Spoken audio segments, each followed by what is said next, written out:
ሰላም። እስቲ ዛሬ ስለ አንድ በጣም ወሳኝ ነገር እናወራ። ብዙ ጊዜ ግንዛቤ ስለሚጎድለው የጤና ሁኔታ ነው። ይህም አይነት 2 ስኳር በሽታ።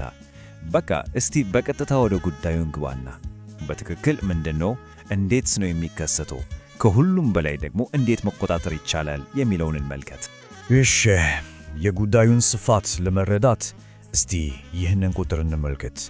በ2000 AD በሲዲሲ በተደረገ አንድ ግምት መሰረት በዩናይትድ ስቴትስ ብቻ 41 ሚሊዮን የሚሆኑ አዋቂዎች በቅድመ ስኳር በሽታ ደረጃ ላይ ነበሩ። ይህ ማለት እኮ በሚሊዮን የሚቆጠሩ ሰዎች ወደ ሙሉ የስኳር በሽታ ሊያመራ በሚችል መንገድ ላይ ነበሩ ማለት ነው።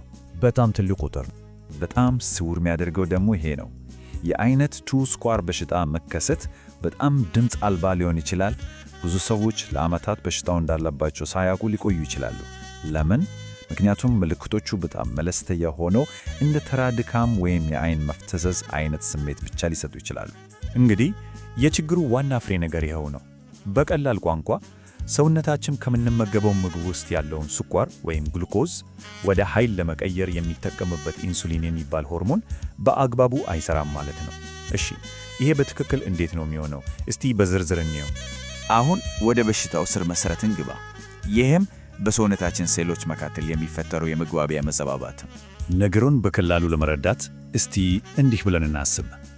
ኢንሱሊን ልክ እንደ ቁልፍ ነው። የሰውነታችን ሕዋሳት ደግሞ ቁልፍ ቀዳዳ ያላቸው በሮች ናቸው። የኢንሱሊን ዋና ሥራ እነዚህን በሮች ከፍቶ ኃይል እንዲገባ ማድረግ ነው።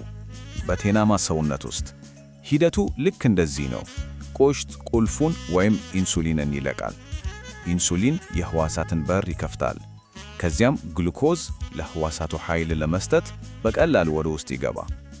በጣም ቀላልና ውጤታማ ስርዓት ነው አይደል? ችግሩ የሚጀምረው እዚህ ጋር ነው። አይነቱ ስኳር በሽታ ሲከሰት ሕዋሳቱ የኢንሱሊን መቋቋም ያዳብራሉ። ይህ ማለት የሕዋሳቱ ቁልፍ ቀዳዳዎች ዝገት እንዳለባቸው ወይም እንደተለወጡ ይሆናሉ። ስለዚህ የኢንሱሊን ቁልፍ በሩን በቀላሉ መክፈት አይችልም። ታዲያ ምን ይሆናል? ግሉኮዝ ወደ ሕዋሳቱ መግባት ስላቃተው በደም ውስጥ ተከማችቶ ይቀራል። ይህንን ችግር ለማካካስ ቆሽት ከመጠን በላይ መስራት ይጀምራል። ብዙ ኢንሱሊን ማለትም ብዙ ቅልፎችን ለማምረት ይለፋል። ነገር ግን አስቡት፣ ከጊዜ በኋላ ይህ ከመጠን ያለፈ ሥራ ቆሽትን ያደክመዋል። ቀስ በቀስም በቂ ኢንሱሊን የማምረት አቅሙ እየቀነሰ ይሄዳል። እሺ፣ እስካሁን በሽታው ምን እንደሆነና እንዴት እንደሚሠራ ተመልክተናል። አሁን ደግሞ ወደ ሌላው ወሳኝ ጥያቄ እንለፍ። በሽታው በማን ላይ ነው በብዛት የሚከሰተው? ለአደጋ ተጋላጭ የሆኑ ሁኔታዎችን እንይ። እውነት ለመናገር በርካታ የአደጋ መንስኤዎች አሉ። ዕድሜ፣ የቤተሰብ ታሪክ እና የአኗኗር ዘይቤ ሁሉም የየራሳቸው ሚና አላቸው። በተለይ ግን 2 ነገሮች ጎልቶ ይታያሉ። አንደኛው የአካል ብቃት እንቅስቃሴ አለማድረግ ሲሆን፣ ሁለተኛው ደግሞ በተለይ በሆድ አካባቢ የሚከማች ስብ ነው። እነዚህ ለበሽታው ተጋላጭነትን በእጅጉ ይጨምራል። እንግዲህ አንድ ሰው ለአደጋ የተጋለጠ መሆኑን ካወቀ ቀጣዩ ጥያቄ የሚሆነው ታዲያ ይህንን በሽታ እንዳለብኝ እንዴት ማወቅ እችላለሁ የሚለው ነው። አሁን ወደ ምርመራው ሂደት እንሸጋገር። በጣም ከተለመዱት ምርመራዎች አንዱ የጾም የደም ስኳር ምርመራ ነው። ውጤቱ የሚለካው በሚሊግራም በዴሲሊትር ነው። እዚህ እንደምናየው ከ100 በታች የሆነ ንባብ መደበኛ ነው። ከ100 እስከ 125 ያለው ክልል ደግሞ ቅድመ ስኳር በሽታን ያመለክታል። ይሄ ልክ እንደ የመጨረሻ ማስጠንቀቂያ ምልክት ነው። 126 ወይም ከዚያ በላይ ከሆነ ደግሞ የስኳር በሽታ መኖሩን ያረጋግጥ። ምርመራውን ማወቅ የመጀመሪያው እርምጃ ነው። ነገር ግን በጣም ወሳኙ ነገር ከዚያም በኋላ የሚመጣው ነው። ጤናን ወደ እጃችን ማስገባት። አሁን በሽታውን እንዴት መቆጣጠር እንደሚቻል እንመልከት። እሺ፣ አይነት 2 ስኳር በሽታን ለመቆጣጠር 2 ዋና ምሰሶች አሉ። የመጀመሪያውና ከሁሉም በላይ አስፈላጊው የአኗኗር ዘይቤን ማሻሻል ነው። ሁለተኛው ደግሞ አስፈላጊ ሆኖ ሲገኝ የሚሰጥ የሕክምና እርዳታ ነው። ይህ በጣም ወሳኝ ነጥብ ነው። የሚገርመው ነገር ትልቅ ለውጥ ለማምጣት ከፍተኛ ክብደት መቀነስ ላያስፈልግ ይችላል። 5 ኪሎ ግራም ያህል መቀነስ እንኳን የሰውነትን የኢንሱሊን አጠቃቀም በእጅጉ ያሻሽላል። ይሄ ልክ ሕዋሳቱ ቁልፉም እንደገና እንዲያውቁት እንደመርዳት ነው። የአኗኗር ዘይቤ ለውጥ ብቻውን በቂ በማይሆንበት ጊዜ መድኃኒቶች በጣም ይረዳሉ። እነሱ ልክ እንደ አንድ ቡድን ሆኖ በተለያየ መንገዶች ነው የሚሰሩት።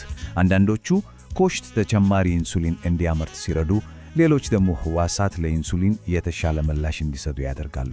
ሁሉም በአንድ ላይ የደም ስኳርን ለመቆጣጠር ያግዛሉ። አንዳንዴ በሽታው እየገፋ ሲሄድ ወይም ቆሽት በጣም ሲደክም ሌሎች ዘዴዎች በቂ ላይሆኑ ይችላሉ። በዚህ ጊዜ የኢንሱሊን ሕክምና በደም ውስጥ ያለውን የግሉኮዝ መጠን በአግባቡ ለመቆጣጠር የሚያስችል ቀጥተኛ እና በጣም ውጤታማ መሳሪያ ይሆናል። እሺ፣ እስካሁን ስለ በሽታው፣ ስለ አደጎቹ፣ ስለ ምርመራውና ስለ ቁጥጥሩ ተነጋገርናል። በመጨረሻም ትኩረታችንን ወደ መከላከልና ወደፊት ሊኖር ስለሚችለው ጤናማ ሕይወት እናድርግ። አንድ ትልቅ ጥያቄ ሁሌም ነበር።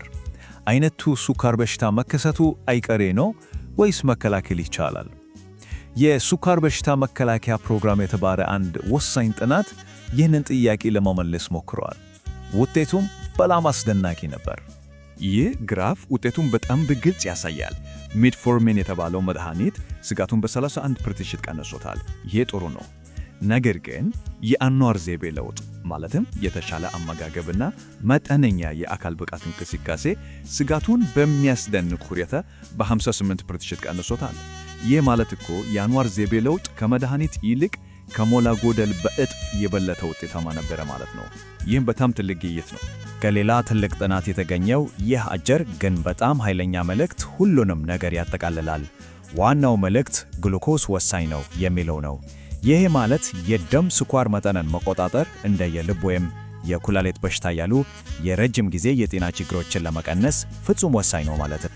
በመጨረሻም መልእክቱ የተስፋ ነው። አይነቱ ስኳር በሽታ ውስብስብ ሊሆን ይችላል፣ ግን ሊቆጣጠሩት የሚቻል ነገር ነው።